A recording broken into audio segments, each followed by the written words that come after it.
In this video, I'm going to show you how to download Betwinner app on iPhone Zambia. The procedure will be very simple to do. Where you are going to come and click your app store. I'm going to search for the Betwinner. So if you are not seeing the Betwinner, you are just going to come and click here at the level of your profile. Then here you are going to click on the country/region. Now, what are you going to do now? You are going to look for the country Cameroon. So I will check for Cameroon. So now you can see Cameroon here. You are going to click on it normally. Now at this level, what are you going to do? You are just going to enter your information. If you are not having a card, you are going to click on none.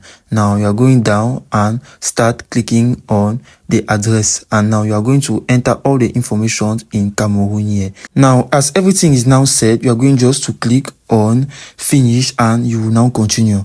Now, after everything said, you're going to you click on the search bar, then you will look again for the option of Betwinner so as to see if it is present.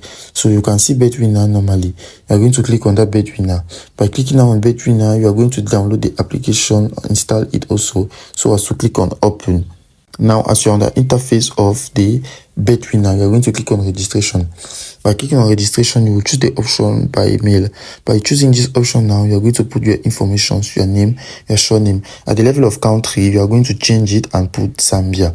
So you put your date of birth. You will see also the currency will change from Zambia when you have changed to a country. You're going to put your mail, your password. Then at the level of promo code, you're going to put the promo code JADU because it will help you to have 300% of bonus at your first deposit. So if you put an amount of $10, for example, you will obtain $30. If you have put 20, you will obtain 40 and all the rest. Now you are going to accept the terms and conditions and privacy policy, then click on register, and it is as simple as that.